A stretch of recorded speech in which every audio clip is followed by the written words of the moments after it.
Assalamualaikum warahmatullahi wabarakatuh. Waalaikumsalam warahmatullahi wabarakatuh. Jadi baiklah, sebelumnya saya akan memperkenalkan diri. Nama saya Ustaz. Jadi saya di sini selaku observer atau pengamat, dan coach adalah Pak Darwis dan coach adalah Pak Martin. Ya, jadi sebelum kita melanjutkan praktik coach ini, mungkin saya bisa berbincang-bincang dengan Pak Darwis dulu. Ya, saya minta izin Pak. Ya. Jadi di sini Pak, sebelum melakukan praktek coach ini, bisa kita tanya seperti apa rubrik penilaian sebentar yang akan dilakukan pada proses coaching. Oke, terima kasih Pak Ustaz. Jadi sebentar saya akan melakukan latihan coaching bersama dengan Pak Mahyudin. Ya, di dalam kegiatan coaching sebentar yang saya akan lakukan adalah bagaimana saya bisa melakukan coaching ini dengan mengikuti alur tirta. Jadi saya akan melakukan bertanya kepada Pak Mahyudin terkait dengan apa yang menjadi tujuan pembicaraan kita. Kemudian saya akan mencoba menggali informasi dari dia dalam identifikasi masalahnya dia. Kemudian yang ketiga, saya akan mencoba membuat atau mempertanyakan apa yang menjadi rencana aksi. Dan yang terakhir, saya akan menggali atau bertanya dengan Pak Mahyudin terkait dengan apa bentuk tanggung jawab nanti dari kegiatan rencana aksi yang akan dilakukan. Jadi benar sebentar ini akan melakukan studi dengan mengikuti alur tirta Pak ya. Jadi kedua, bagaimana kompetensi apa yang ingin dikembangkan sebentar di sini Pak? Jadi di dalam kegiatan coaching ada 3 kompetensi yang perlu kita pahami bersama seorang coach. Yang pertama adalah bagaimana hadir secara penuh dengan coaching. Dan yang kedua menjadi pendengar yang aktif, dan yang ketiga bagaimana memberikan pertanyaan berbobot terhadap coach sehingga informasi itu bisa betul-betul saya dapatkan sehingga Pak Mahyudin dapat cari solusinya sendiri seperti itu. Oh, iya.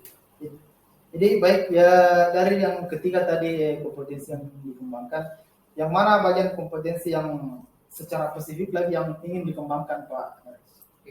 Nah, di sini saya akan mengembangkan kompetensi yang dominan yang saya akan lakukan sebentar adalah membuat pertanyaan berbobot kepada coach dalam hal ini kepada Pak Mahyudin agar betul-betul informasi dari Pak Mahyudin itu atau dari permasalahan yang Pak Mahyudin nanti itu bisa terselesaikan. Oh, jadi memberikan pertanyaan yang berbobot Pak ya.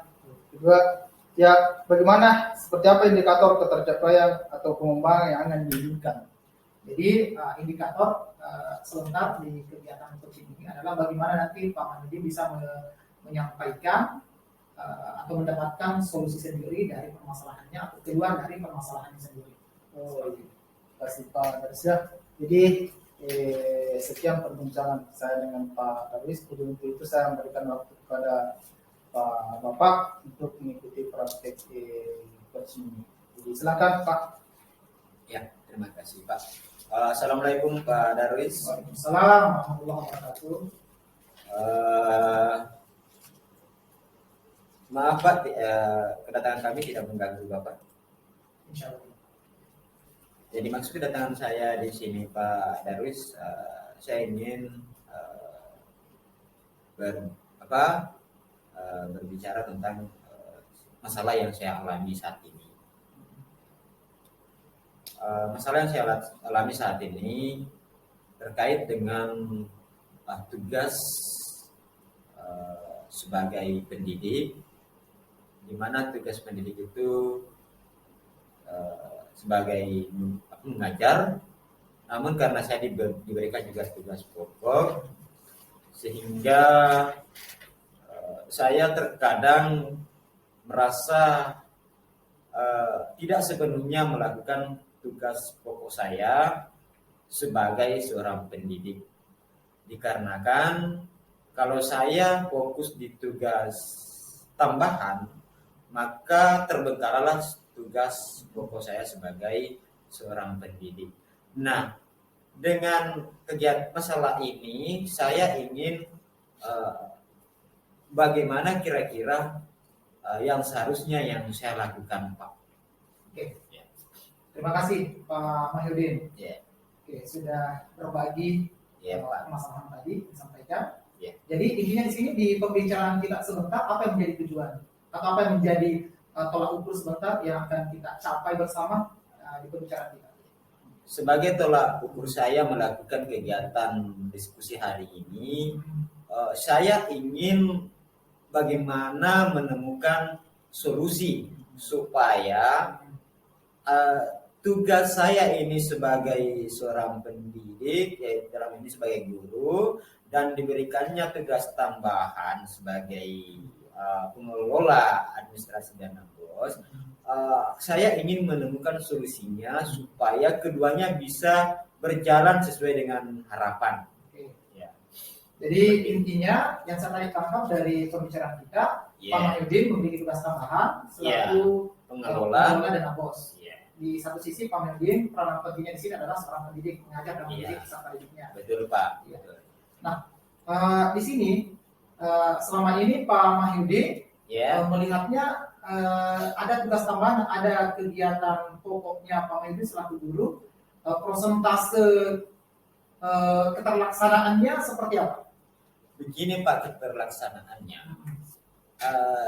Makanya ini saya jadikan sebagai masalah saya dan ingin sekali rasanya menemukan solusinya. Karena kenapa? Ketika saya fokus melaksanakan tugas pokok saya sebagai pendidik, yaitu mengajar, maka di sisi lain atau tugas tambahan ini jadi terbengkalai.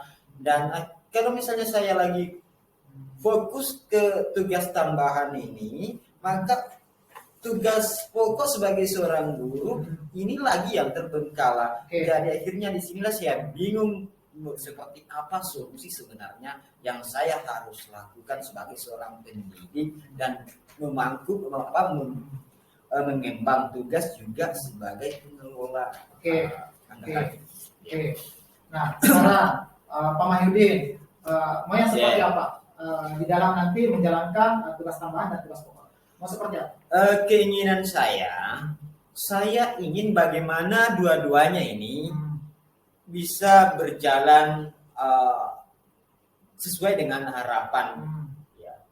Sesuai dengan harapan, maksudnya bisa jalan tugas pokok saya sebagai seorang pendidik dan bisa juga jalan tugas tambahan saya yang dibebankan oleh sekolah. Kalau bisa tahu prosentasenya berapa persen waktunya Pak Mahyudin ke tugas pokoknya untuk hadir menjalankan tugas pokok, berapa persen untuk hadirnya Pak Mahyudin tugas tambahan? Iya. Kalau di presentase kehadiran dari kedua tugas ini, di mana tugas pokok dengan tugas tambahan, presentasenya ini susah untuk dipresentasikan karena jawaban tadi, ketika saya fokus, taruh misalnya saya fokus 50% atau 80% taruhlah ke tugas pokok, maka tinggal 20% ke tambahan. Tapi ketika saya fokus karena artinya saya kerja ini dengan skala, menurut saya skala prioritas yang mana bakalan deadline, maka saya lebih fokus ke situ. Jadi untuk presentasenya tidak berimbang. Tidak berimbang. Kadang kalau saya pikir karena ini yang satu deadline, maka saya fokus ke deadline-nya, berarti mungkin sudah 80% kan di sini, mungkin di sini tinggal 20%. Ya. Jadi ini ya betul Pak, seperti itu. Berarti fleksibel. Fleksibel Pak ya. Tugas pokok 80 20. Iya, bisa 20. Bisa saja 80 tugas tambahan. Iya. Tugas pokoknya 20. Iya, kadang berimbang. Karena faktor apa? Ya. Karena faktor apa? Karena faktornya berimbang. Kebetulan itu kan taruhlah misalnya faktor waktu. Waktunya kan misalnya ada yang harus diselesaikan dengan waktu yang agak-agak yang agak-agak lowong. Ya, artinya kita masih sempat mengerjakan dengan waktu yang bisa kita kondisikan. Ya. Berarti maunya pemahamannya seperti apa? Itu tadi mau saya ini bagaimana supaya keduanya ini bisa teratasi. Maksudnya bisa berjalan lancar sesuai dengan harapan. Ya. Dimana itu tadi jangan sampai saya kata sekian lama ini kalau saya fokus di sini deadline, di sini deadline, ya di sini jalan begitu. Jadi tapi menurutnya Pak Mahyudin dengan kegiatan-kegiatan seperti tadi ada ketidakberimbangan, apakah ini sudah sesuai dengan manajemen waktu atau ini masih sudah sesuai dengan harapannya Pak Mahdi? Di sini juga sebenarnya saya bingung bagaimana memanage waktu. Manajemen waktu. Manajemen waktunya ini seperti apa ini manajemen waktunya, karena itu tadi saya merasa diburu, karena kalau saya misalnya bagi internet saya misalnya saya di sekolah jam 7.30 sampai jam 1.40. Sepulang dari situ mesti kita juga istirahat, misalnya makan, sholat, terus tentunya waktu ini susah untuk dibagi dua. Ya karena paling istirahat sejenak, ya baru sorenya bekerja, malamnya kan otomatis butuh istirahat. Selain dari faktor manajemen waktu, ada lagi faktor yang lain sehingga ada yang menghambat tadi keterlaksanaan dari dua tugas yang diemban oleh Pak Mahdi. Saya pikir Pak yang paling mendasar ini, yang paling susah ini adalah membagi waktu, karena mengingat sebagai guru juga ini di mana memiliki jam tatap muka itu 24 jam per minggu. 24 jam per minggu. Artinya saya harus bertatap muka langsung dengan siswa 3 jam satu rombel satu kelas. 3 jam berarti dalam satu minggu dalam satu minggu saya masuk di 4 kelas di 2 tingkatan. Jadi dalam satu minggu itu saya mengajar 6 jam di setiap tingkatan. Ya, seperti itu Pak. Jadi ya berarti faktor manajemen waktu. Nah, sejauh mana Pak Mahyudin mengambil sebuah langkah menurut Pak Mahyudin dulu di dalam membagi atau memanage waktu yang sudah Pak Mahyudin lakukan sebelumnya? Dalam memanajemen waktu, inilah manajemen waktu sementara yang saya lakukan. Itu tadi saya gunakan skala prioritas. Yang mana bakalan deadline, maka saya fokus ke situ. Ya. Dan kalau misalnya ini bisa ditunda besok, maka itu saya tinggalkan. Dan kalau ini masalah harus hari ini selesai, maka saya fokus ke situ. Jadi presentasinya itu tadi, ya tidak bisa jalan sama rata. Ya, bisa. Nah, kembali ke pembicaraan tadi untuk kegiatan tugas tambahan. Ya, kalau tugas pokok jelas Pak Mahyudin kan sendiri. Ya. Oke. Tadi tugas tambahannya Pak Mahyudin di situ juga siapa yang terlibat? Ya, selain Pak Mahyudin. Selain saya, tak terlepas saya berkomunikasi dengan teman sejawat dalam hal perencanaan, terlebih dengan kepala sekolah. Nah, itu kan saya rasa terutama dan berkolaborasi dengan pimpinan. Ya. Namun proses penyelesaiannya ini karena yang namanya kita sebagai pengembang butuh sebenarnya waktu dan ruang yang sangat mendukung untuk bagaimana ketercapaian supaya hasil kerja ini kita bisa maksimal. Oke. Nah, tadi kalau saya tidak salah tangkap tadi pembicaraannya Pak Mahyudin bahwa Pak Mahyudin hanya melakukan skala prioritas. Skala prioritas. Ketika ini mendesak ini. Ya, saya kerja yang mendesak. Berarti yang tidak mendesak saya tinggalkan dulu. Kalau yang menjadi prioritas di sini mengajar.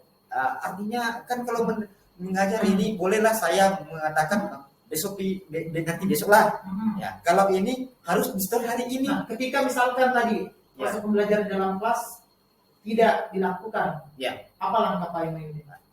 Biasanya saya lakukan untuk menjalankan proses materi ini, maksudnya supaya sesuai dengan program, maka saya berikan tugas di rumah secara mandiri. Sudah di rumah saja, dengan memberikan tujuan pembelajaran. Nanti di pertemuan berikut baru kita adakan refleksi atau penguatan kepada siswa nanti. Ya, itulah satu langkah yang saya lakukan untuk bagaimana menjalankan ini. Tapi saya rasa dengan langkah ini tidak terlalu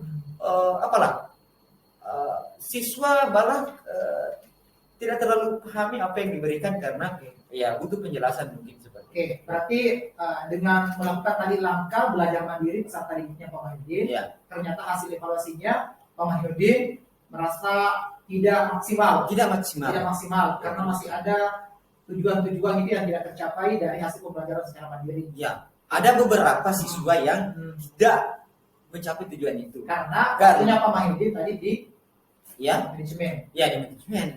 manajemen bosnya misalnya. Ya, Manajemen bosnya. ya manajemen waktu ini terhadap dengan adanya dua tugas ini yang harus selesai. Kegiatan bos. Ya, bos termasuk bos. Oke. Ya. Nah, selain tadi dengan memberikan bentuk materi pembelajaran mandiri yang Ya. tadinya Pak Mahyudin sudah lakukan, namun hasilnya tidak maksimal. Ya. Nah, ada langkah-langkah yang lain yang bisa nanti Pak Mahyudin lakukan agar tadi tidak terulang. Nah, inilah sementara saya bingung memikirkan seperti apa kira-kira langkah yang seharusnya yang saya lakukan sebagai seorang pendidik yang dibebankan tugas yang boleh tugas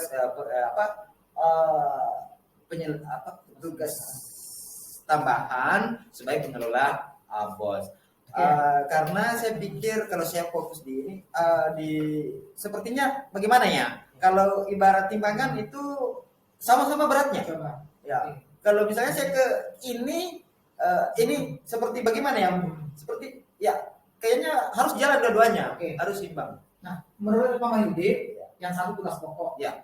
yang satu tugas tambahan. Ya. Menurut Pak Mahyudin, yang pokok itu bagaimana dengan tambahan itu bagaimana? Inilah sebenarnya pemikiran saya begini. Dikira tambahan tapi rasa pokok. Ya, rasa pokok. Tambahan artinya? Tambahan tetapi maksudnya dalam hal menyelesaikan sepertinya lebih pokok daripada tugas yang pokok Oke, tadi oke. sebagai guru.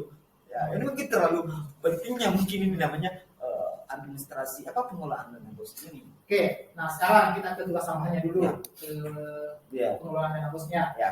Nah, di sekolah, Ya. pengelolaan dana bos, Sudah siapa ada saja ini. yang dilibatkan? Apakah secara individu atau secara berkelompok? Ya, untuk penyusunan penganggarannya mungkin kita libat semua. Secara berkelompok. Ya, Oke. kan kita adakan. Oke. Ya. Ya. Terus dari sisi penyelesaian administrasinya ini, yang kita tahu itu tidak ada sudahnya. Setelah tahap ini ada tahap berikutnya. Ya. Karena apa? Ya, ini tidak ada. Dan jadi saya bingung juga ya. Oh sudah, belum selesai satu, muncul lagi satu. Ya, tahap ini selesai. Dan muncul lagi satu. Ya, jadinya tugas ini tidak bisa selesainya ini. Oke. Nah, dana bos ini digunakan oleh siapa saja? Ya, digunakan untuk sekolah dan sekolah.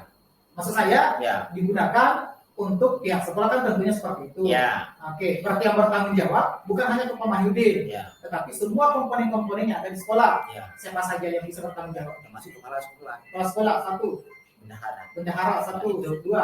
Siapa lagi?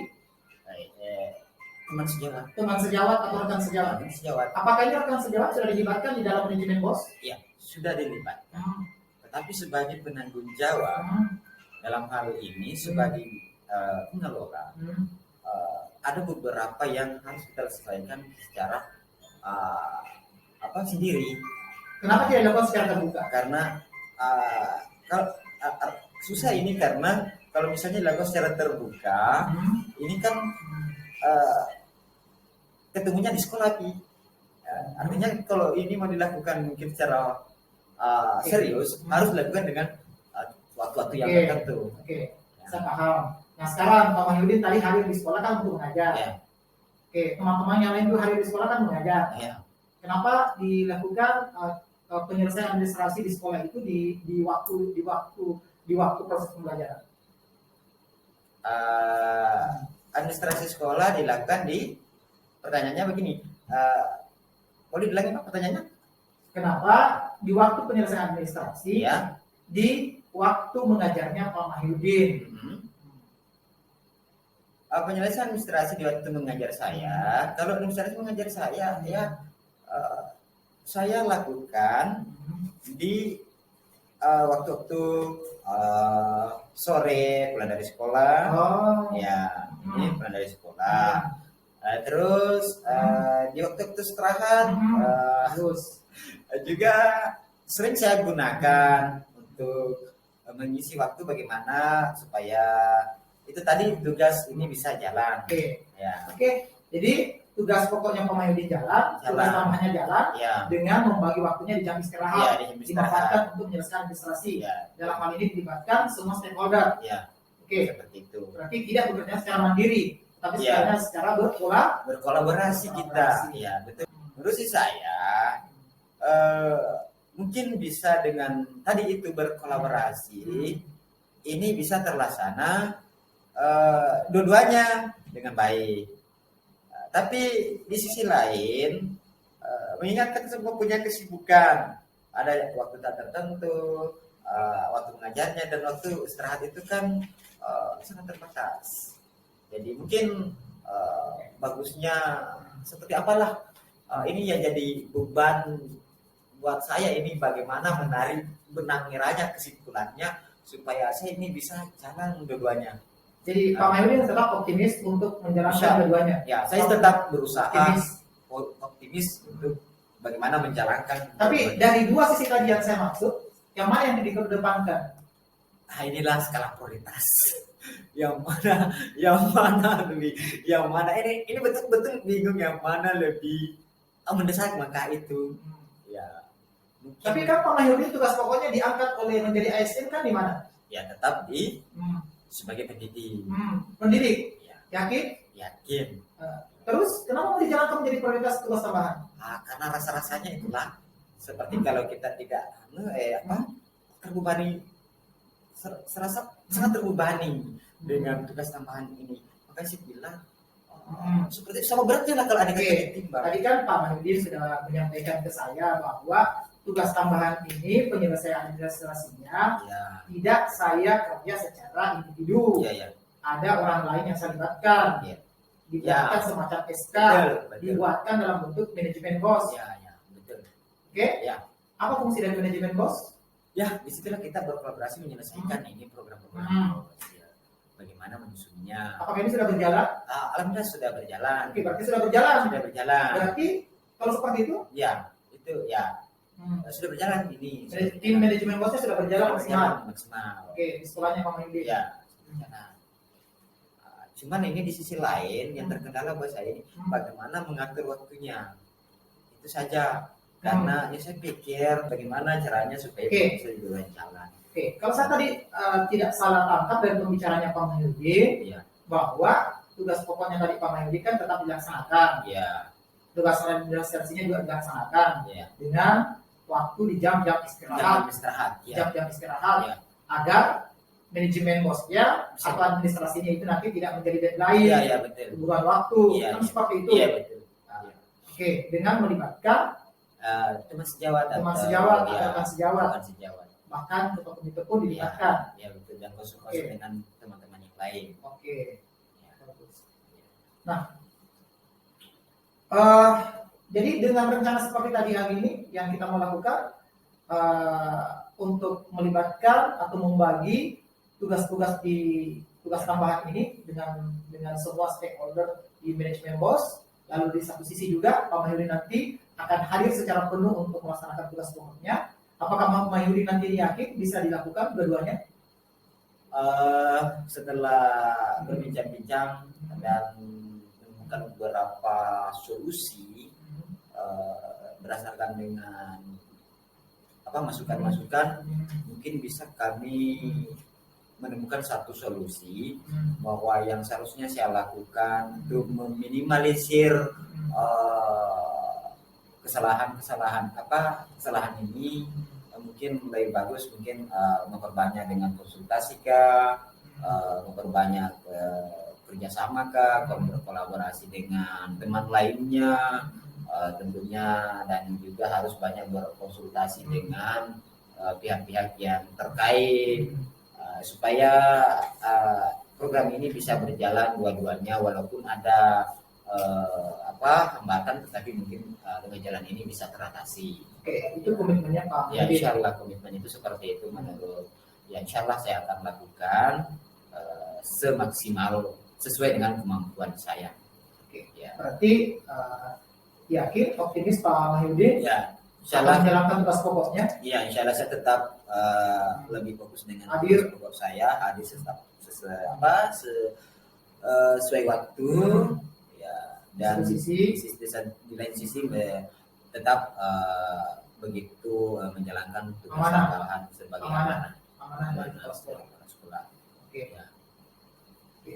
Jadi untuk diskusi kita untuk hari ini, Iya, saya sudah menangkap pembicaranya bahwa Pak Mahyudin Iya. akan melakukan seperti tadi. Iya. Oke. Kapan bicarakan ini dengan semua pihak di sekolah? Insya Allah besok ataupun lusa kalau ada waktu yang mengizinkan, mungkin saya akan membicarakan solusi-solusi ini supaya bagaimana pekerjaan ini bisa berjalan sesuai dengan apa yang kita harapkan. Oke. Jadi Pak Mahyudin sudah yakin sekali Insya Allah. melakukan Ya. langkah-langkah seperti yang tadi dengan komitmen yang seperti tadi yang akan dilakukan Ya. Insya Allah. dalam waktu dekat ya. Ya. Insya Allah saya Berarti ya. Pak Mahyudin nanti bisa berdiskusi kembali. Ya. Atau saya bisa berdiskusi kembali dengan Pak Mahyudin terkait dengan solusi tadi yang sudah didapatkan. Ya. Insya Allah nanti saya informasikan kepada Bapak kalau ini seperti apa realisasinya, hasilnya. Oke, terima kasih Pak Mahyudin. Ya, terima kasih Pak Darwis. Alhamdulillah dengan hasil diskusi tadi saya merasa terbantu dengan diskusi ini. Akhirnya saya merasa lega menemukan ternyata solusinya di setiap masalah pasti ada solusinya. Ya, terima kasih banyak Pak Darwis dan insya Allah saya akan lakukan dalam waktu singkat. Terima kasih atas kesempatannya. Wassalamualaikum warahmatullahi wabarakatuh. Terima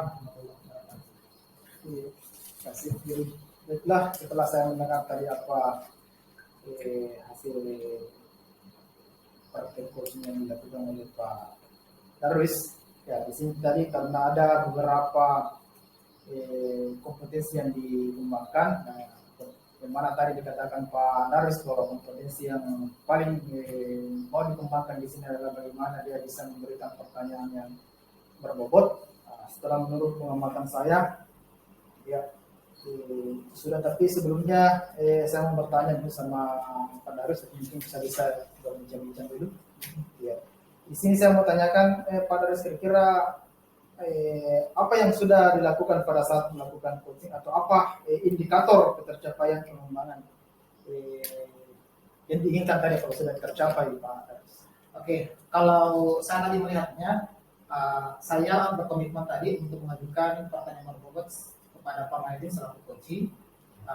Dari pertanyaan tadi yang saya berikan, saya memberikan beberapa bentuk pertanyaan dan saya beri informasi dari Pak Mahyudin, sehingga Pak Mahyudinnya bisa keluar dari persoalannya tadi, bahwa inti persoalannya tadi dengan manajemen waktu, akhirnya mereka sadar bahwa ternyata tugas pokok dengan tugas tambahan itu tidak menjadi prioritas untuk disandingkan 50%, tetapi bagaimana dua tugas ini bisa dijalankan secara bersama-sama tanpa melihatnya yang satu yang satu prioritas, yang satu tidak, seperti ini. Oh, ya, kasih Pak Darwis ya. Jadi di sini tadi setelah saya melihat mengamati praktek coaching yang dilakukan oleh Pak Darwis, saya sudah melihat bahwa Pak Darwis telah melakukan praktek coaching sesuai dengan Alkitab, ya. Dan kemudian apa tadi yang disampaikan bahwa dia lebih mengembangkan kompetensi, yaitu memberikan pertanyaan yang berbobot. Jadi kalau seumpama di sini saya berasumsi untuk memberikan penilaian dari rentang 1 sampai 4, alhamdulillah saya bisa memberikan nilai 4. Ya. Jadi sebelumnya itu mungkin saya masih bisa bertanya, Pak, kira-kira selain tadi yang dikembangkan yang pertama tadi itu, mungkin masih ada yang lebih prioritas lagi yang harus dikembangkan lagi dalam proses coachingnya Pak Darwis. Oke, jadi terus terang tadi di kegiatan coaching tadi yang paling menonjol memang yang saya lakukan adalah bagaimana melakukan pertanyaan berbobot. Tapi di satu sisi yang kedepannya nanti yang harus saya kembangkan kepada coaching ketika saya melakukan praktek coaching ini adalah hadir sepenuhnya terhadap mereka. Kemudian saya bisa mendengarkan atau menjadi pendengar yang aktif. Nah, itu dua kompetensi kedepannya yang insya Allah saya bisa kembangkan. Oh, begitu Pak ya. Ya, alhamdulillah Pak ya. Jadi Pak Daris nantinya akan lagi mengembangkan lagi selain yang tadi yang lebih dikembangkan, Pak Daris nantinya akan mengembangkan lagi bagaimana supaya dia hadir secara penuh yang kemudian menjadi pendengar yang aktif ya. Ya, jadi alhamdulillah praktek coaching pada kesempatan ini sudah selesai dan saya ingin mengucapkan assalamualaikum warahmatullahi wabarakatuh. Waalaikumsalam. Waalaikumsalam warahmatullahi wabarakatuh.